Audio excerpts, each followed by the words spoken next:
కార్యక్రమాల్లో భాగస్వాములు కాండి. ప్రభు ద్వారా ఆశీర్వాదాలు పొందుకోండి. ఆ విధంగా ప్రభు మన జీవితాల్లో సహాయం చేసే విధంగా ప్రతి వారు కూడా ఆ విధంగా దోహదపడాలి, సహకరించాలి, సహాయం చేయాలి. ప్రభు రాజ్యం కొరకు ఒక వ్యక్తి కష్టపడితే, ప్రయాసపడితే తప్పనిసరిగా ఆ ఫలితాన్ని దేవుడు తప్పనిసరిగా మన జీవితంలో ఆయన సహాయం చేస్తాడు. ఆయన ఎవరంటే మనసు ఉన్న మహోన్నతమైన మంచి గొప్ప దేవుడైన ఆయన, కృతజ్ఞత కలిగిన వాడైన ఆయన ప్రేమ చాలా గొప్పది, అతీతమైనది, అపారమైన ప్రేమ, దేవుని ప్రేమ. ఈ దినం ఏమండి, ఈ యొక్క మదర్స్ డే సందర్భంగా ఒక వాక్యం మనం చూసుకుందాం. చూడండి, యెషయా గ్రంథము 66వ అధ్యాయము 13వ వచన భాగం మనం చదువుకుందాం. యెషయా గ్రంథం 66వ అధ్యాయం 13వ వచన భాగం మనం చదివితే వాక్యంలో ఈ విధంగా వ్రాయబడి ఉంది. ఒకని తల్లి వానిని ఆదరించినట్లు నేను మిమ్మును ఆదరించేదను అని దేవుని వాక్యములో ఈ మాట ఉంది. మీరు యెరూషలేములో ఆదరించబడతారు అని ఆ కృప కలిగిన యేసయ్య ఆ చక్కని శ్రేష్టమైన మాటను ప్రభులు వారు చెప్పారు. యెరూషలేములో ఒక వ్యక్తి ఆదరించబడతారని, దేవుని ద్వారా ఒక వ్యక్తి దీవించబడి ప్రభు యొక్క ఆశీర్వాదాన్ని పొందుకునే ఆ గొప్ప ఆవశ్యకత ఉందని, దేవుని సన్నిధిలో మనం ఉన్న ఏమండి మన స్థితిని బట్టి, మన విధానాన్ని బట్టి కృప కలిగిన దేవుడు తప్పనిసరిగా ఆశీర్వదిస్తాడని బైబిల్ గ్రంథంలో ఎన్నో మాటలు మనకి ఉన్నాయి. కొంతమంది ఈ ప్రపంచంలో చాలామంది వ్యక్తులు అనే మాట ఏమిటంటే కనిపించని దైవం తల్లి అని అంటారు. మనము బైబిల్ గ్రంథంలో కాస్త మెల్లగా చూడగలిగితే ఆదికాండం 3:20లో ఒక చక్కని మాట ఉంది. ఈ 3:20లో ఉన్న మాట ఏంటంటే ఆమె జీవము గల ప్రతి దానికి తల్లి అని హవ్వమ్మను గురించి, ఆదిమ తల్లి గురించి బైబిల్ గ్రంథం ఆ విధంగా సెలవిస్తూ ఉంది. ఆదిమ తల్లి హవ్వ జీవము కలిగిన ప్రతి దానికి తల్లి అని బైబిల్లో వ్రాయబడి ఉంది. అనగా ఆమె తల్లి పాత్ర, తల్లి స్థానం ఎంతగా పోషించింది అని అంటే, ఎంతగా ఆ స్థానాన్ని కాపాడుతూ వచ్చింది అని అంటే, ఎంతగా ఆ స్థానానికి ఆ పాత్రకు న్యాయం చేకూరుస్తూ వచ్చింది అని మనం ఆలోచన చేయగలిగితే ఆమె స్థానం చాలా గొప్పది. ఎందుకంటే ఆమెలో నుండి, ఆమె ద్వారా ప్రపంచములు కలిగాయి. ఆమెలో నుండి, ఆమె ద్వారా అనేకమైన జనములు, ఆ జనములకు వంశోద్ధారకులు, ఆ జనానికి వంశాన్ని, ఆ జాతిని గొప్ప ప్రబలే విధంగా చేసింది ఎవరంటే ఆ యొక్క ఏమండి హవ్వమ్మ అని మనం గమనించి ఆలోచించాలి. బైబిల్లో మరొక వాక్యం మనం చూడగలిగితే ఆదికాండం 24:16లో ఒక చక్కని మాట ఉంది. ఆదికాండం 24:16లో ఉన్న మాటను మనం చూడగలిగితే బైబిల్ అంటున్న మాట ఏమిటంటే, వారు మా సహోదరి నీవు వేల వేలకు తల్లి వగుదువుగాక అని ఆ ఇంటి వారు మాట్లాడుచూ ఉన్నారు. ఆ ఇంటి వారు మాట్లాడుచూ ఉన్నారు, మా సహోదరి నీవు వేల వేలకు తల్లి వగుదువుగాక అని దీవించిన ఆ దీవెన, చెప్పిన ఆ ఆశీర్వాదం, చెప్పిన ఆ మాట మనం బైబిల్ గ్రంథములో ఈరోజు చూస్తూ ఉంటున్నాం. అనగా అర్థం ఏంటంటే స్త్రీ ద్వారా వేల మంది, వేలకు వేలు, లక్షలకు లక్షలు కొంత జనాంగం అభివృద్ధి పొందాలంటే దేవుడు ఆ కృపగలిగిన సంతానోత్పత్తిని దేవుడు స్త్రీకి మాత్రమే ప్రసాదించాడని మనం ఈరోజు గమనించి ఆలోచించాలి. గనుక ప్రపంచంలో లేక సంఘంలో, సమాజంలో ఎవరు కూడా స్త్రీని తక్కువ చేసి మాట్లాడకూడదు, స్త్రీని ఘనహీనంగా మాట్లాడకూడదు, స్త్రీని ఎప్పుడు కూడా కించపరిచే విధంగా మాట్లాడకూడదు.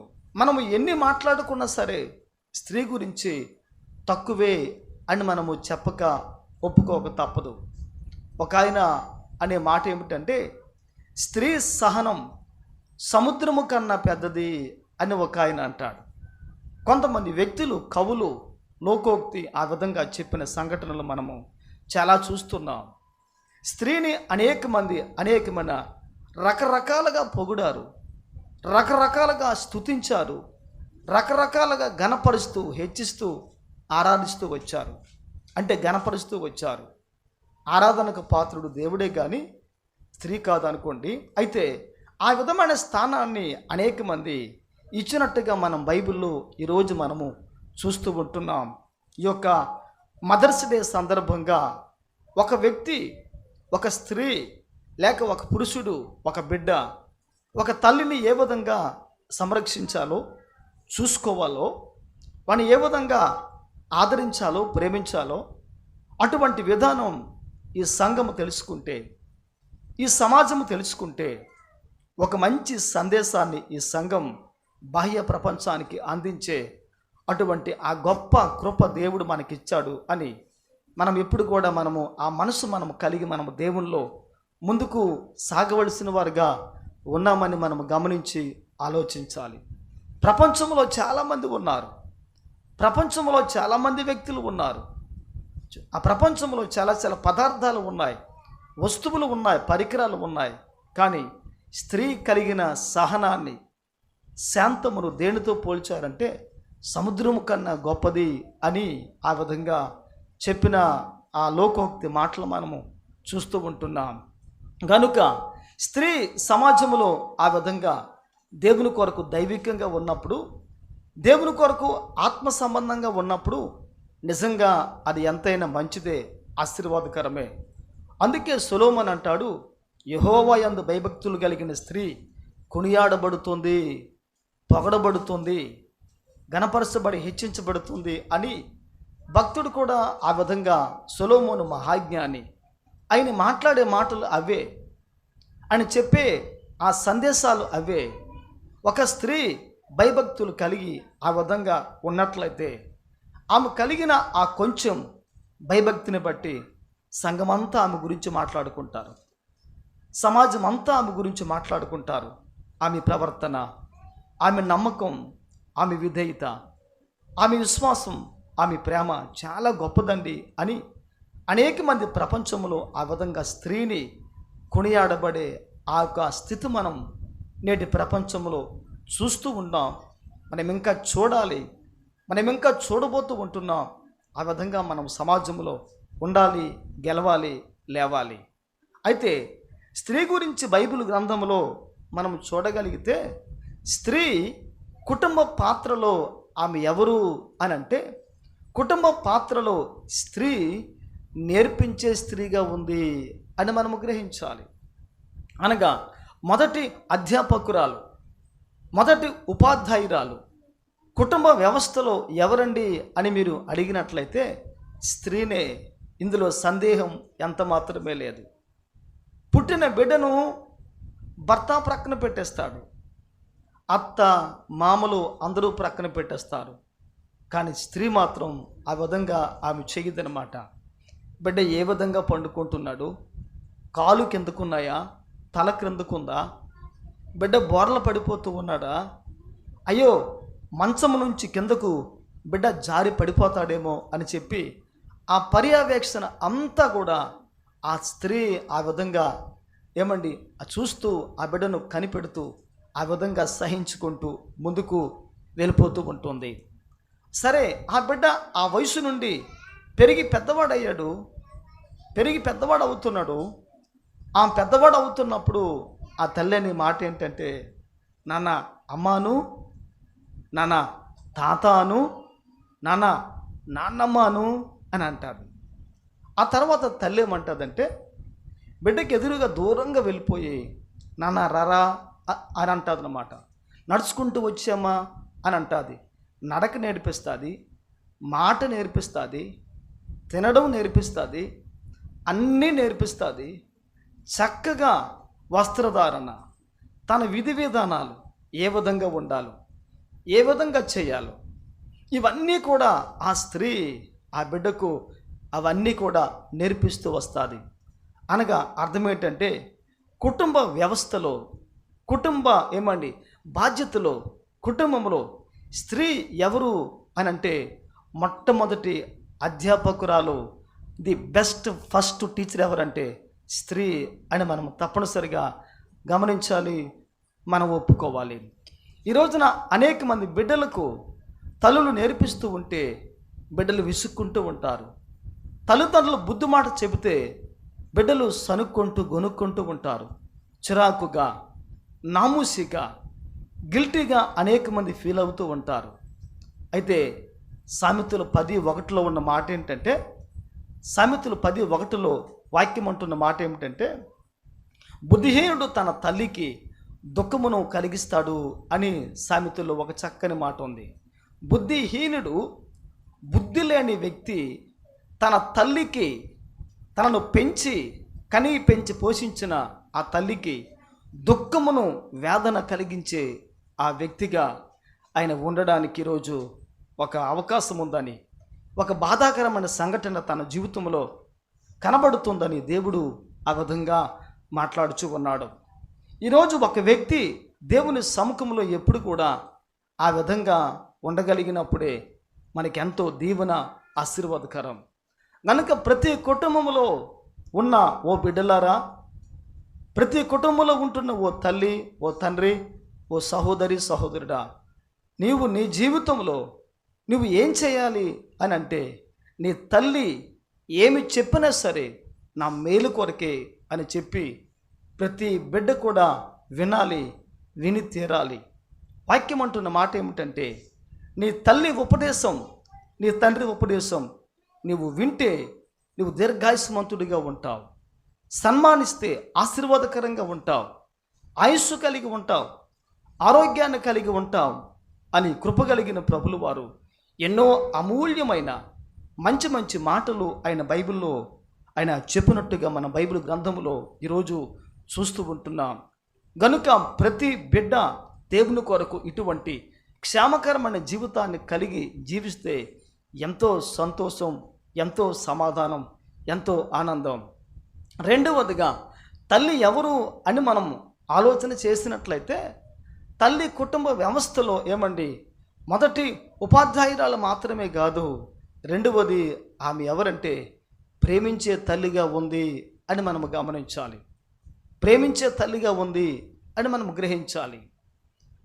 ఆ తల్లికి పుట్టే బిడ్డ నల్లగా ఉండి, కండ్లు బాగలేకుండా, చేతులు బాగలేకుండా, కాళ్ళు చేతులు ఏమండి చొట్టబడి, నోటి మాట లేకుండా, చెవులు చొట్టబడి ఆ బిడ్డకు ఒక బిడ్డ పుడితే, ఆ తల్లికి ఒక బిడ్డ పుడితే అనేక మంది చూసి అసహించుకుంటారు. కానీ కాకిపిల్ల కాకికి ముద్దు కదా, కాకిపిల్ల కాకికి ముద్దు కదా, ఆ ముద్దు, ఆ ప్రేమ, ఆ మమకారం అనేది ఆ మంటున్న మాట ఏంటంటే, అయ్యో నా బిడ్డ కర్రిగా ఉన్నా, తెల్లగా ఉన్నా, పొట్టిగా ఉన్నా, పొడవగా ఉన్నా, అందంగా ఉన్నా, అందవికారంగా ఉన్నా నా బిడ్డ అండి అని చెప్పి ఆ బిడ్డను ఎత్తి కౌగులించుకొని తన హస్తాల్లో పెట్టుకొని గారాభంగా ఆ తల్లి పెంచుతుంది.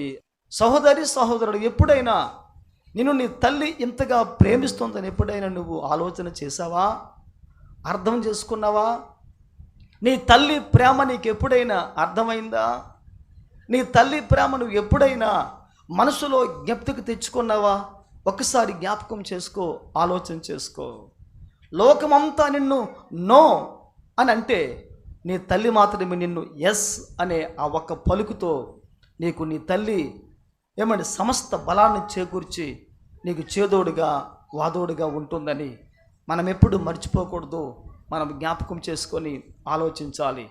కనుక తల్లి బిడ్డను ఎప్పుడు కూడా ప్రేమించే ఆ మనస్తత్వాన్ని, ఆ మనస్సును కలిగి బిడ్డను ప్రేమించే విషయంలో ఆ తల్లి ఎప్పుడు కూడా వెనుకాడదు.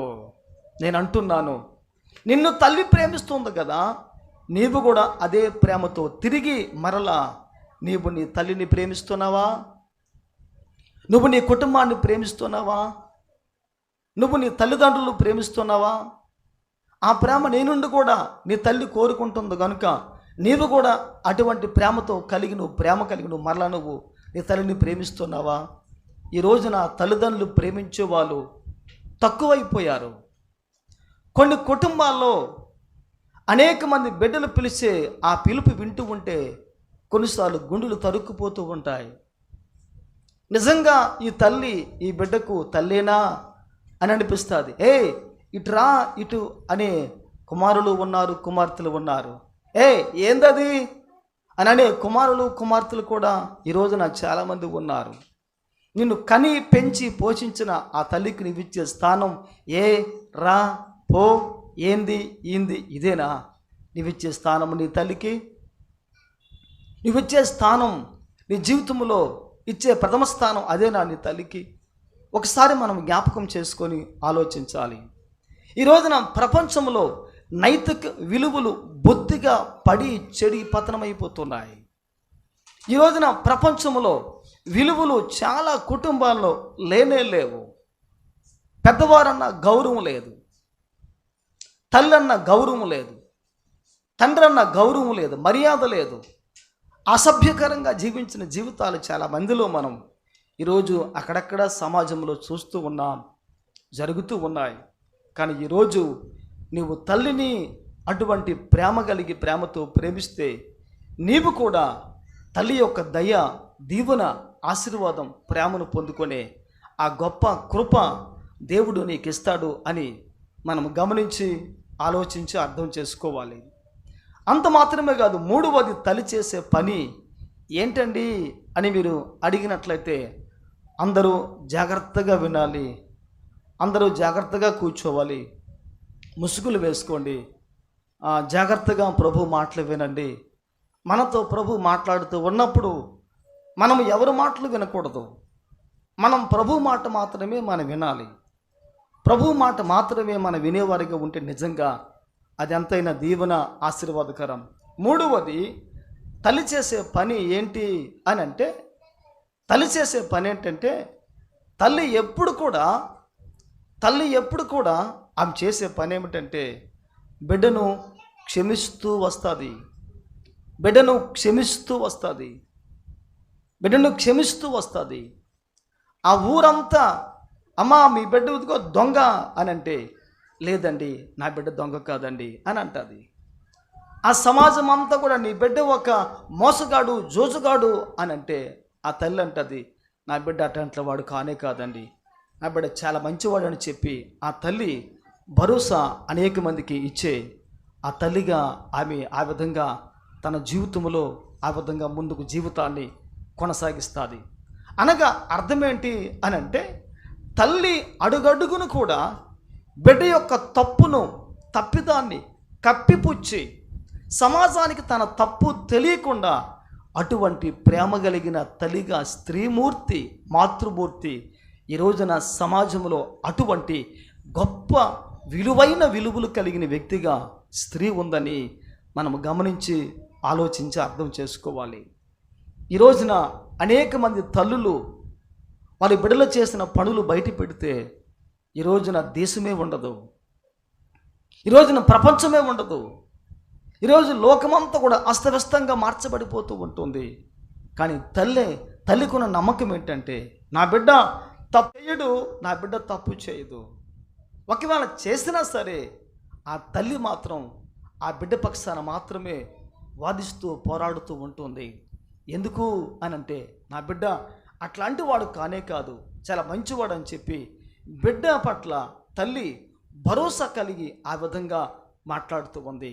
నేను అంటున్నాను, నీ తల్లికి బిడ్డగా నీ మీద అంత నమ్మకం ఉన్నప్పుడు మరి నీవు నీ తల్లి యొక్క నమ్మకాన్ని ఒమ్ము చేస్తూ ఉన్నావా, లేకపోతే సొమ్ము చేసుకుంటూ ఉంటున్నావా, లేకపోతే నీ మీద నీ తల్లిదండ్రులు పెట్టుకున్న ఆ నమ్మకానికి నీ రోజున అన్యాయం చేస్తున్నావా? ఒకసారి మనం జ్ఞాపకం చేసుకొని ఆలోచించి అర్థం చేసుకోవాలి. నేడు అనేక మంది తల్లిదండ్రులు చాలామంది బిడ్డలను ఎంత నమ్ముతూ ఉంటారంటే గుడ్డిగా నమ్ముతూ ఉంటారు. ఎంత నమ్ముతూ ఉంటారంటే చాలా బాగా నమ్ముతూ ఉంటారు. తల్లిదండ్రులు నమ్ముతూ ఉంటే బిడ్డలు మాత్రం ప్రపంచంలో, సంఘంలో, సమాజంలో నమ్మక ద్రోహం చేస్తూ ఉన్నారు. తల్లిదండ్రులకు నమ్మక ద్రోహం చేస్తున్నారు తల్లిదండ్రులకు చాలామంది. ఈరోజు నువ్వు సంఘములో దేవుని కొరకు దేవుని బిడ్డగా ఆ విధంగా ఉంటే నీ జీవితం దేవుని కొరకు ఆశీర్వాదకరంగా ముందుకు వెళ్ళలేదు అని మనం తప్పనిసరిగా గమనించి ఆలోచించాలి. ఈరోజు నువ్వు దేవుని కొరకు ఒక ఆత్మ సంబంధమైన బిడ్డగా ఆ విధంగా జీవించగలిగితే, ఉండగలిగితే నీ జీవితాన్ని బట్టి ప్రభు అనేక మందిని ఆశీర్వదిస్తూ వస్తాడు. దీవిస్తూ వస్తాడు. ఏసావు యాకోబుల జీవితంలో తన తల్లి చేసిన పని ఏమిటంటే, ఏసావు యాకోబు యొక్క జీవితంలో యాకోబు తప్పు చేస్తూ ఉంటే తన తల్లి సమర్థిస్తూ వస్తుంది. ఎందుకంటే తప్పును సమర్థించడం కాదు, కానీ ఆ తప్పును అడుగడుగున ఆ తల్లి క్షమిస్తూ వస్తుందన్నమాట. క్షమిస్తూ వస్తుంది. తల్లిదండ్రులు క్షమిస్తున్నారని తప్పు మీద తప్పు చేసుకుని బిడ్డగా నువ్వు జీవించావో, నువ్వు పెరిగావో, నువ్వు పెద్దవాడవయ్యావో, నీ జీవితంలో నువ్వు పెద్ద ప్రమాదాన్ని చూసే ఆ ఆవశ్యకత ఉంది అని మనం ఎప్పుడు కూడా మర్చిపోకూడదు. మన జ్ఞాపకం చేసుకొని ఆలోచించి అర్థం చేసుకోవాలి. తల్లిదండ్రులు ఎప్పుడు కూడా బిడ్డల మీద ప్రేమనే చూపిస్తారు, కానీ ఈరోజు మనమే వారి మీద ప్రేమను చూపించకపోతే ఆ ప్రేమ నిష్ప్రయోజనంగా వ్యర్థంగా మార్చబడే ఆ గొప్ప అవకాశం ఉంది. ఒక రోజున ఒక తల్లి బిడ్డను పెంచుతూ ఉంది. బిడ్డ పెద్దవాడయ్యాడు, స్కూల్కి వెళ్తూ ఉన్నాడు, చదువుతూ ఉన్నాడు, పాఠశాలకి వెళ్ళి వస్తూ ఉంటున్నాడు. ఆ తల్లి ఆ పాఠశాలలో అనేక మందికి భోజనాలు క్యారేజీలు పట్టుకెళ్ళి ఆ పని ఆమె చేస్తూ ఉందన్నమాట. సరే, పట్టుకెళ్తోంది, ఇస్తోంది, వస్తున్నారు, ఎంతో కొంత డబ్బులు వస్తున్నాయి. ఆ డబ్బులతో తన జీవనాన్ని ముందుకు ఆ తల్లి కొనసాగిస్తూ ఉంది. అయితే ఆ తల్లి గుడ్డిదంట. ఆమెకు ఒక కన్ను కనిపించదంట. ఆ కనిపించకపోతే ఈమె స్కూల్కి వస్తూ ఉన్నప్పుడు అనేక మంది ఆ అమ్మ గుడ్డమ్మ అని చెప్పి అంటున్నప్పుడు ఆ స్కూల్లో ఉన్న తన బిడ్డ ఎంతో బాధపడేవాడంట, నాముసుగా ఫీల్ అయిపోతూ ఉండేవాడంట. మా అమ్మని ఆ విధంగా అంటున్నారు కనుక, మా అమ్మ ఎందుకు ఆ విధంగా గుడ్డిదిగా పుట్టింది? మా అమ్మ అందంగా చక్కగా పుడితే బాగుండు కదా, మా తల్లి ఎందుకు అంత గుడ్డిదిగా ఉంది? ఇప్పుడు ఆమె గుడ్డిదిగా ఉండబట్టే కదా ఆమె స్కూల్కి వస్తూ ఉంటే అందరూ అవమానం చేస్తూ ఉంటే అవమానాన్ని తట్టుకోలేక బిడ్డ చెప్పాడంట, అమ్మా నువ్వు స్కూల్కు రావద్దు దయచేసి అని చెప్పాడంట. ఏనైనా అని అంటే, ఈయనందరూ గుడ్డిది అంటున్నారు. ఆ గుడ్డిది అంటున్నప్పుడు నేను ఆ మాట విని తట్టుకోలేకపోతున్నానమ్మా, నువ్వు రావద్దని చెప్పి అబద్ధంగా చెప్పేశాడంట. సరే, ఆ విధంగా అయిపోయింది. మరి కొంతకాలం అయింది, బిడ్డ పెరిగి పెద్దవాడు అవుతున్న కొద్దీ బిడ్డ తల్లి మీద బిడ్డకు ఏం కలిగిందంటే అసహ్యం కలుగుతూ వచ్చింది. అవమానిస్తూ వస్తున్నాడు, చులకనగా మాట్లాడుతూ వస్తున్నాడు, చిన్న చూపు చూస్తూ ఉంటున్నాడు, ఇబ్బందికరంగా మాట్లాడుతున్నాడు. సరే అని చెప్పి ఆ బిడ్డకు ఉద్యోగం వచ్చింది, వేరే ప్రాంతానికి వెళ్ళిపోయాడు. అక్కడ ఉద్యోగాన్ని చేసుకుంటూ ఉంటున్నాడు, సుఖముగా ఉంటున్నాడు. తన బిడ్డలు ఆ విధంగా ఉంటున్నారు. అయితే కన్న పేగు కదా, కన్న బంధం కదా, ఈ బంధం ద్వారా ఆమె చేసిన పని ఏమిటంటే హైదరాబాదు ప్రాంతంలో తన బిడ్డ ఎక్కడో ఉంటే ఆ అడ్రస్ కనుక్కొని వెతికి పైసా సంపాదించి ఆమె ఛార్జీలు పెట్టుకొని ఆ ఇంటికి వెళ్ళి ఆ బిడ్డను చూసిందంట. చూస్తే అప్పటికే ఆయనకి ఒక బాబు ఒక పాప ఉన్నారు. వాళ్ళు అనే మాట ఏంటంటే అమ్మో దెయ్యం అని చెప్పి ఆ ఇద్దరు బిడ్డలు కూడా ఆ విధంగా భయపడి ఆ విధంగా అంటూ ఇంట్లోనికి పారిపోయారంట. సరే, వాళ్ళ నాన్నగారు బయటకు వచ్చారు, ఆమెను చూశారు. ఆమెను చూసినప్పటికీ తన తల్లి ఆయన అంటున్నాడు, నేను రావద్దని చెప్పాను కదా, నువ్వెందుకు వచ్చావు మా ఇంటికి? నీకు నాకు సంబంధం లేదు కదా, నువ్వెందుకు వచ్చావని చెప్పి ఆ విధంగా పదే హేళనగా దూషణగా అవమానకరంగా ఆ బిడ్డ మాట్లాడుతూ ఉన్నాడనమాట. మాట్లాడుతూ ఉన్న ఆ సమయంలో ఆ తల్లి ఆ దుఃఖాన్ని దిగమింగుకొని బాధను తట్టుకోలేక, కన్నీళ్లు విడవలేక, కన్నీళ్లు కళ్ళల్లో దాచుకొని వెళ్ళిపోతూ ఆమె ఏడ్చి తన కుటుంబానికి వెళ్ళిపోయిందంట. వెళ్ళిపోయిన తర్వాత రాత్రి ఏడ్చింది, పగలు ఏడ్చింది. ఆ మరుసటి రోజు కూడా ఏడ్చి భోజన పానాలు ఆమెకు తిండి లేక, ఆహారం లేక ఆమె చేసిన పని ఏంటంటే ఆ దినం ఆ బిడ్డ దేవుని సన్నిధిలో ఆమె ఆ రోజు చనిపోయిందనమాట. చనిపోతే చిన్న ఉత్తరం రాసి పెట్టేసింది. ఆ ఉత్తరంలో ఈ విధంగా ఉందన్నమాట. ఆ ఉత్తరం తన బాబుకి ఇమ్మని చెప్పింది.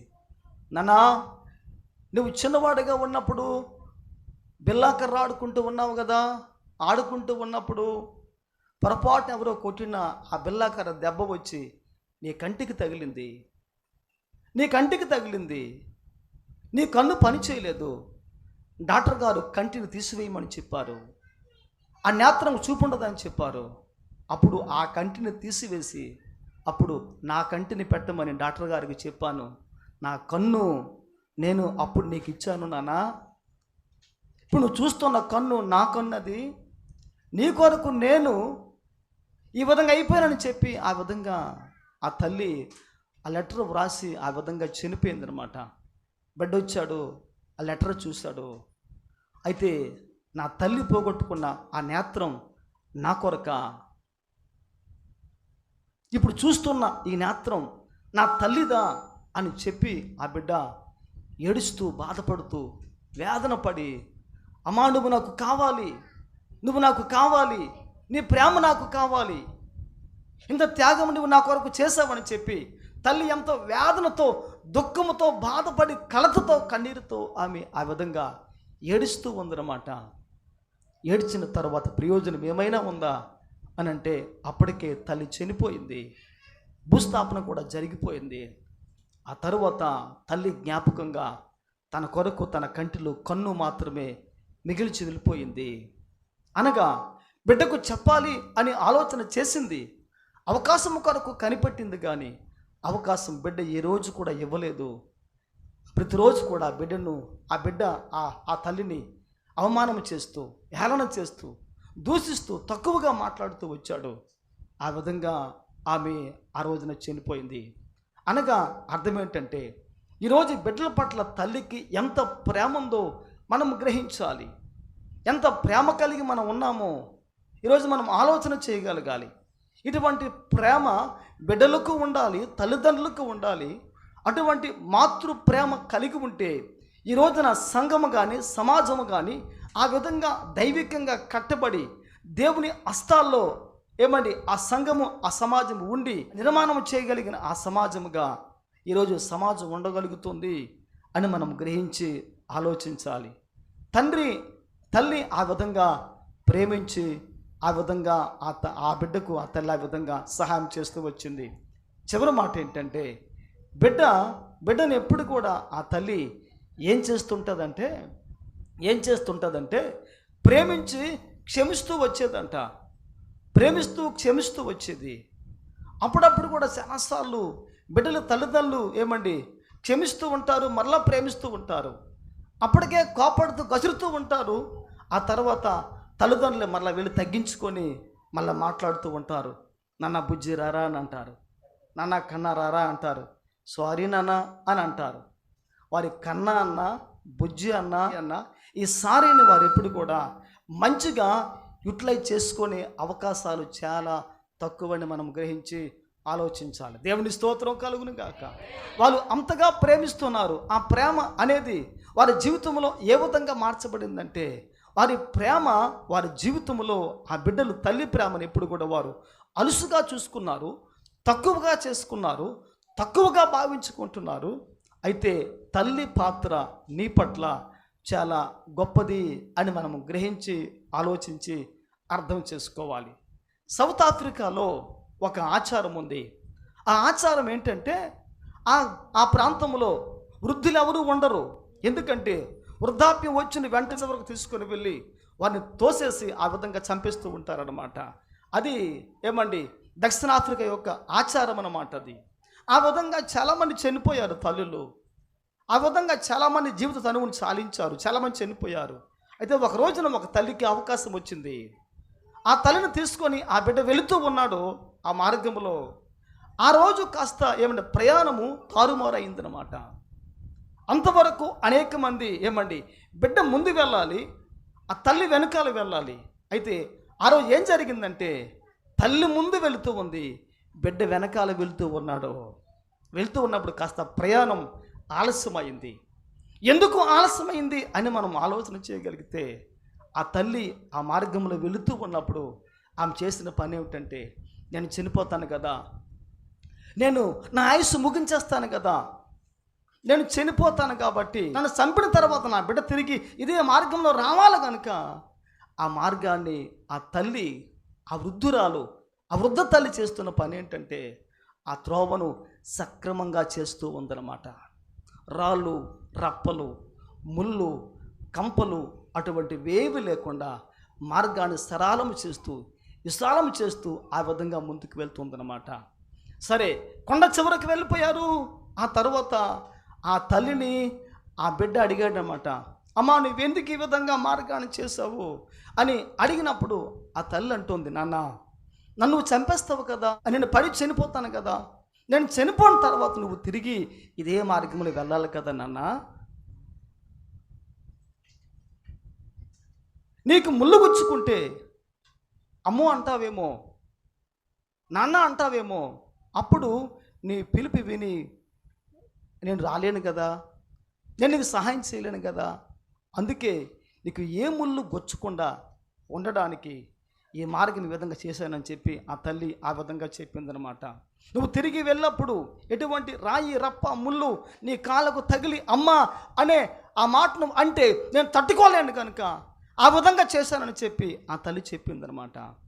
ఆ చెప్పిన వెంటనే ఆ బిడ్డ బోరును ఏడ్చి తల్లిని కౌగిల్లో హత్తుకొని ఐ లవ్ యూ మమ్మీ అని చెప్పి ఏడ్చి ఏడ్చి ఏడ్చి అంగలార్చి రోధించి ఆ తల్లిని గట్టిగా పట్టుకొని నన్ను క్షమించమ్మా క్షమించమ్మని చెప్పి కన్నీరు కార్చి ప్రాధేయపడి రోధించి ఆ విధంగా అంగలాడుస్తూ ఉన్నాడు అనమాట. తిరిగి తల్లి ఆ బిడ్డ తిరిగి వెనక్కి వారి దేశానికి ప్రాంతానికి వస్తూ ఉంటే అనేక మంది చూసి అంటున్న మాట ఏమిటంటే, తల్లి చనిపోవాలి కదా, తల్లి మళ్ళీ ఎందుకు వస్తుంది, బిడ్డ తల్లిని చంపాలి కదా, ఇంకెందుకు వస్తుంది అని చెప్పి ఆ విధంగా అనుకున్నప్పుడు ఆ ప్రజలతో ఆ బిడ్డ చెప్పాడంట, నేను నా తల్లిని నేను చంపలేను, నన్ను గర్భము దాల్చింది, నవమాసాలు మోసింది, నన్ను కళ్ళల్లో పెట్టుకొని కాపాడుకుంది, నేను గర్భములో ఉన్నప్పుడు నాకు ఎప్పుడు ఎక్కడ ఏది కావాలో నాకు ఏమైపోతుందని చెప్పి నా తల్లి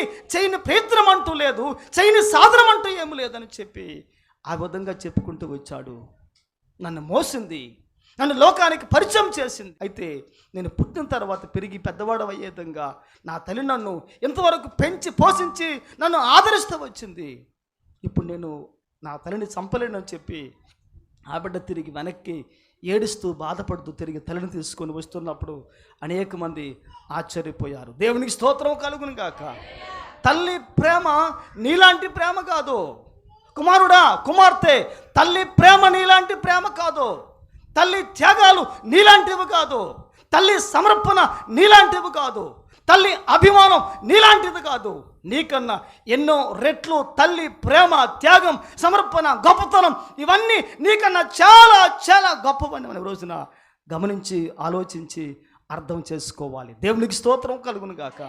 అందుకే యెషయా గ్రంథం 66:13 వాక్యం అంటున్న మాట ఏమిటంటే, ఒకని తల్లి వాడిని ఆదరించినట్లు నేను మిమ్మల్ని ఆదరిస్తాను అని ప్రభు చెప్పాడు. అనగా చివరిగా తల్లి ఏం చేస్తుందంటే ఆదరణ, ఓదార్పు. ఎంత ఆదరణ అంటే, నువ్వు నిరుత్సాహంగా ఉన్నప్పుడు, నువ్వు నిస్సహాయంగా ఉన్నప్పుడు, నువ్వు చేతకానివాడుగా ఉన్నప్పుడు, నువ్వు చెడిపోయినప్పుడు, నువ్వు పడిపోయినప్పుడు, నువ్వు దిగజారిపోతూ ఉన్నప్పుడు, నీ జీవితంలో అన్నీ కోల్పోయినప్పుడు అందరూ విడిచిపెట్టి వెళ్ళిపోతారు. కానీ తల్లి మాత్రం నీ దగ్గరే ఉండి, పర్వాలేదు నాన్న, పర్వాలేదమ్మా, మరొక అవకాశం వస్తుంది, మరొక ప్రయత్నం చేయి అని ఆ విధంగా ఆదరించే మాటలు చెప్పి ఆ తల్లి ఆ విధంగా దుఃఖంలో బాధలో ఉన్న వ్యక్తిని తల్లి ఆ విధంగా ధైర్యపరిచి ఆదరించి ఆ విధంగా తల్లి సహాయం చేస్తూ వస్తుంది. దేవుని స్తోత్రం కలుగును గాక. తల్లే అంత గొప్పదైతే దేవుడు చాలా గొప్పోడు కదా. తల్లి అంత ప్రేమ కలిగిన వ్యక్తిగా ఉంటే దేవుడు ఇంకా అతీతమైన ప్రేమ కలిగిన దేవుడు కదా.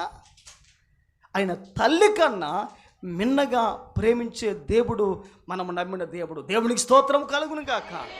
తల్లి విడుచునేమో, తల్లి మర్చిపోవునేమో. ఈ రోజున ఈ తల్లి ప్రేమ నీ మనసులో కొంతైనా నువ్వు కలిగి ఉంటే నిజంగా ఈరోజు మన జీవితాలు దేవుని కొరకు ఆశీర్వాదకరంగా ముందుకు వెళ్ళడానికి పరిశుద్ధాత్మ దేవుడు తప్పనిసరిగా మన జీవితంలో సహాయం చేస్తాడు. హల్లెలూయా. తల్లిదండ్రులు ఎప్పుడు దుఃఖించకండి, దుఃఖపరచకండి, వారిని ఇబ్బంది పెట్టకండి, వారిని శోధించకండి, వారిని బాధించకండి. వారి మాట వినండి, వారు చెప్పింది చేయండి. చేస్తే నిజంగా మీకు ఆశీర్వాదం